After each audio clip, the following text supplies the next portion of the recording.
time for you to hold on a second. Just get this garbage out of here.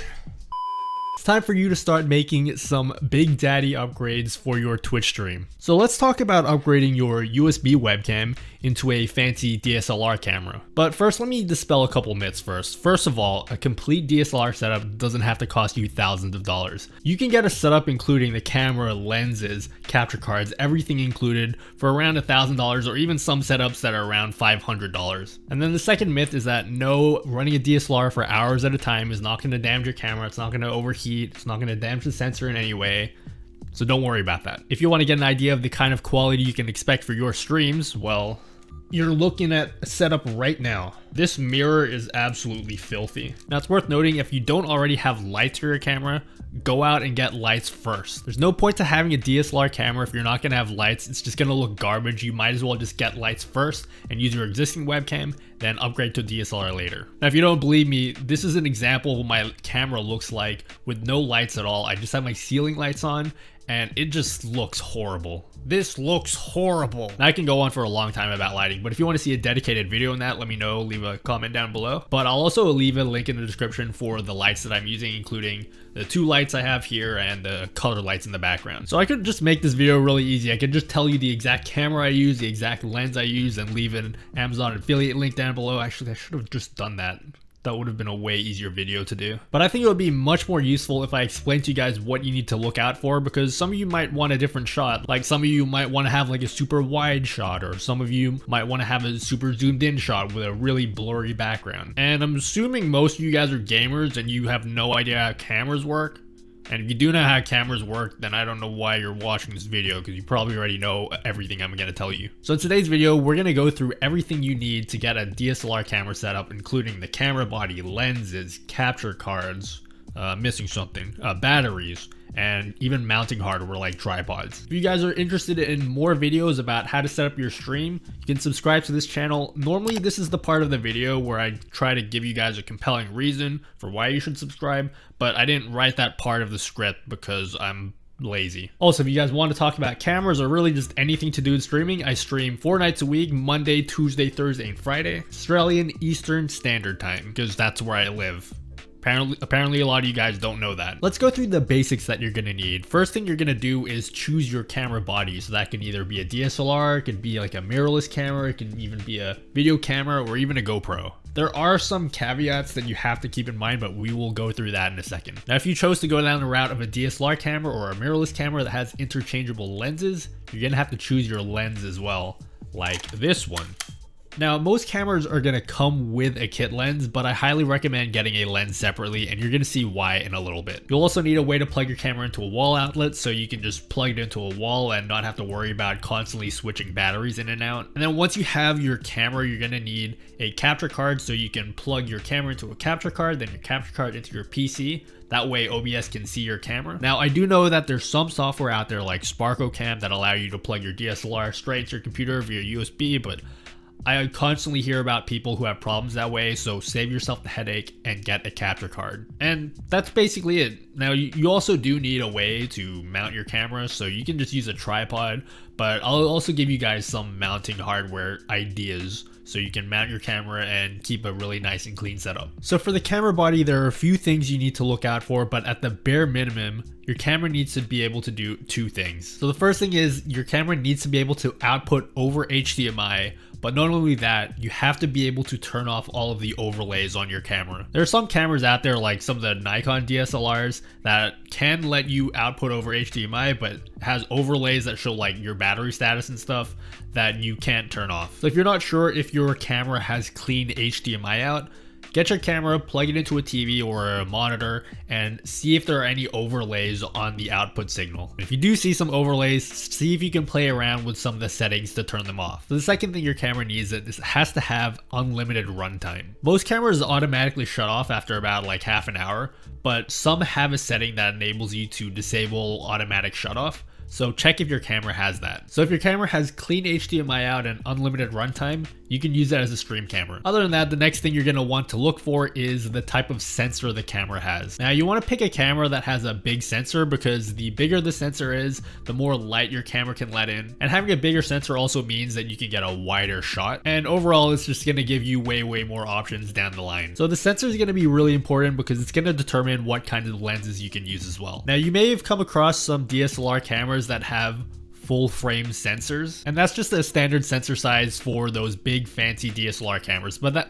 those can cost like a couple $1,000s just for the body alone, and that's like an entry-level full frame DSLR. Keep in mind that doesn't come with a lens, that's just the body. But if you got like that Jay-Z money, just by all means, go out and get a full frame DSLR camera because they're gonna look fantastic on stream. But for most people who are just streaming on Twitch and they're just buying their first DSLR camera, just go for a camera that has a crop sensor because they're usually much more affordable. There are some good entry-level mirrorless cameras for around about $500 or even a bit less than that. And really the only difference, at least as far as you guys are concerned, is the camera sensor is gonna be a little bit smaller, but it's still going to be a massive upgrade over your USB webcams like the C920. By the way, I know there's a difference between mirrorless cameras and DSLR cameras, but for the purposes of this video, when I say DSLR, I'm also including mirrorless cameras in that as well. So, my recommendations for camera bodies, I would go with either the Sony a5100 or the Panasonic G7 or the Canon SL2. Now I know the G7 has a slightly smaller sensor than the other two cameras, but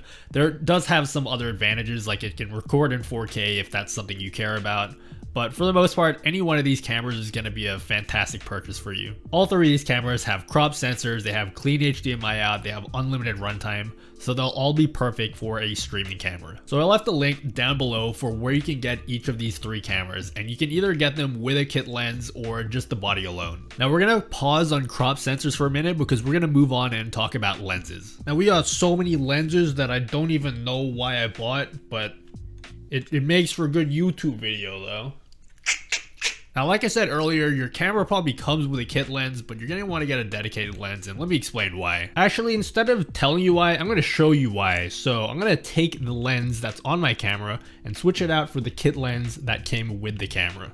Alright, how does this look? So you see how different this is? Notice how the overall image is darker, there's no background blur, and it's also more zoomed in on my face, and there's a couple of reasons for that, but let me switch back to my other lens. So first of all, the aperture on this lens only opens up to f3.5, whereas in the lens that you're looking at opens up all the way up to f2.0. So basically your aperture tells you how wide your lens opens, and the more you can open up your lens, the more light you get in, so the brighter you'll appear. It also means you get more bokeh, so if you want that shallow depth of field with the blurry background, you want something with a wider aperture. So in case you didn't know, a lower f-stop number means a wider aperture. So if you have a lens that's f2.8, that's going to be more narrow than a lens that's f2.0. And the second reason why this lens is so different from this lens is because of the focal length. So the focal length basically tells you how zoomed in your lens is. So a longer focal length means more zoomed in. So if you want a shot that's wider and you want to capture more of the room around you, then you want something with a shorter focal length. And if you want to get really zoomed in, like get right in close to your eyes, then you're going to want to have something that has a longer focal length. So for example, this lens is actually a zoom lens, so it zooms in and out, and it can go from 14 millimeters all the way up to 42 millimeters. But the lens that you're looking at has a focal length of 12 millimeters, which is smaller than 14 millimeters, which is why you get a wider shot. Just keep in mind though, this is a fixed focal length lens, so it doesn't zoom in at all. This one does zoom in, so if you want that, you're gonna want to get a zoom lens, but they're generally more expensive. Getting a manual prime lens with a fixed focal length is probably what you want for streaming anyway, because you just want to sit it down and you don't ever move it that much anyway, unless you do. I don't really know of a kind of stream where you would do that, but you can make up your mind. Here's the part that's a little bit confusing for most people though, because it's not just the focal length that determines how zoomed in a shot is. The size of your sensor also matters. So remember before when we were talking about full frame sensors and how a full frame sensor can get a wider shot than a crop sensor? Well, what that means is if I have a 12 millimeter lens on a crop sensor, you're not going to get as wide a shot as a 12 millimeter lens on a full frame sensor. So when you're shopping for a camera, look for the crop factor for your sensor. So for example, this camera has a 2x crop factor, which means if I have a 12mm lens, that's equivalent to about a 12mm lens on a full frame camera. You're gonna get just as wide a shot. So does that make any sense to you guys? I don't really know why I'm asking you because you can't respond back to me. So what are my recommendations for lenses? Well, that's gonna depend on what camera you have and what kind of shot you want. So for that, I would go for this Sigma 16mm f1.4 lens. They make that lens for micro four thirds cameras like the G7, which is what I have right now. And they also make them for Sony E-mount. So that's if you have like a Sony a5100 or a Sony a6000. But if you're like me and you're ashamed of how ugly you are and you want your camera as zoomed out as possible, go with something with a shorter focal length. I recommend either the Rokinon f2.0 12mm lens or the Samyang lens. It's also f2.0 and 12mm. Again, they make one for micro four thirds like this camera or for Sony E-mount, so go with the one that's compatible with your camera. By the way, the lens you're looking at right now is a Samyang 12mm lens, so that gives you an idea of how wide of a shot you can get. Again, links to all of these lenses will be in the description box down below. The last thing you're gonna need, at least as far as your camera is concerned, is you're gonna need some way of powering your camera without using the battery. You know, unless you want to switch out your battery like every hour or so, which is obviously really annoying. So the way that you do that for a DSLR camera is you can buy what's called a dummy battery. Basically what a dummy battery is, it's basically just like a fake battery. It's like fake like my personality. And this battery has like a wire coming out of it, which you can plug into your wall, and then you just plug your dummy battery where your normal battery would be, and then you're good to go. But yeah, this one's not that complicated. Just look for a dummy battery that's compatible with your camera and then plug it in. Now, normally your camera is gonna have like an official dummy battery that's made specifically for your camera, but those are generally a lot more expensive than just generic ones.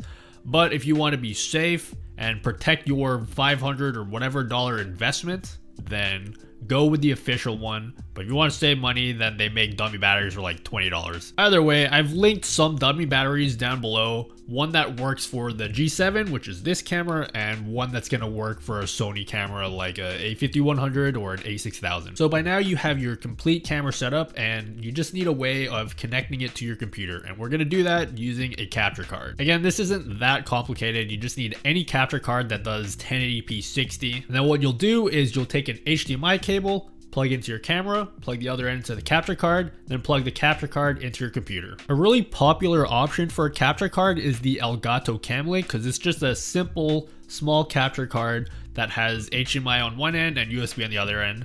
And it doesn't have pass-through because you're not going to need that. You're not streaming for a console. So you just need something that takes HDMI. Now, if you want to record gameplay using your capture card, you can go with like a conventional capture card, like an HD60S. Now, I will say that the one advantage that a Cam Link has over a conventional capture card is that Windows is going to recognize it as a normal webcam. So if you want to use your good camera with like Discord or Skype, then yeah, go with the Elgato Cam Link. Now, if you want, you can take your chance and go with a cheap Chinese generic capture card, which is actually what I'm doing right now. The capture card I'm using now is called a YK752, and I can't find it on Amazon at the moment. You used to be able to find them, but I guess they don't make them anymore. But I will leave a link down below for another generic capture card that I'm sure will work fine as well. But yeah, if you can't find a YK752, I can confirm that it does get recognized as a webcam, so you can use it for Discord and Skype as well. And then finally, you're gonna need a way to mount your camera. And honestly, this part's not that important. Just get creative. Find creative ways to mount your camera. Stack it on a pile of books.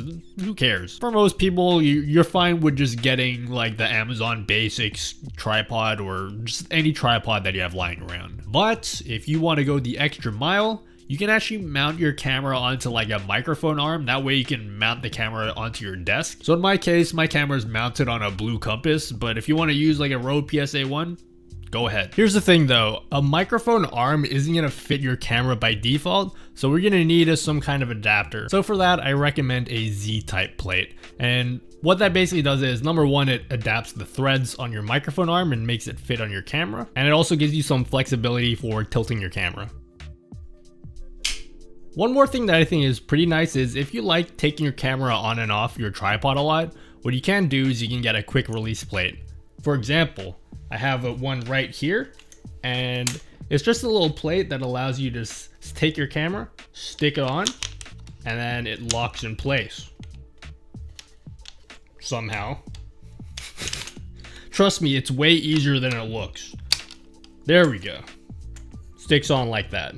And then if you want to remove it, you just lift this lever and comes off. Again, none of this stuff is super necessary, so if you just want something that works, just get a tripod and be done with it. But I just wanted to give you a nice option if you take your camera on and off all the time, and if you want something that looks clean for your setup. And there you go, that's everything you need to set up a DSLR for Twitch. My setup cost me around $800, but the beauty of this setup is you can swap and change things however you like to whatever fits your budget. But like I said, if you want links to every single recommendation that I've made in this video, links are down below. I would say for most people that just want to use their camera just for streaming, go and get the Sony a5100. It's got a nice big sensor. It's going to be the cheapest option of all the cameras that I've recommended. And while it only does 1080p, that's totally fine for Twitch. If you want to do things like 4K recording for like YouTube, you can go with the Panasonic G7 or go with the Sony a6000. That's going to do it for this video. If you guys have any other recommendations of your own that I haven't mentioned in this video,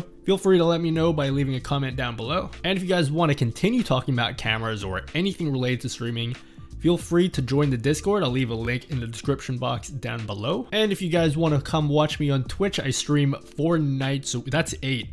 Four nights a week. Feel free to join the stream. We're always talking about streaming. If you guys want to ask me questions, that's probably the best place to ask me, but that's going to do it for this video. Thank you guys for watching, and I will see you in the next video.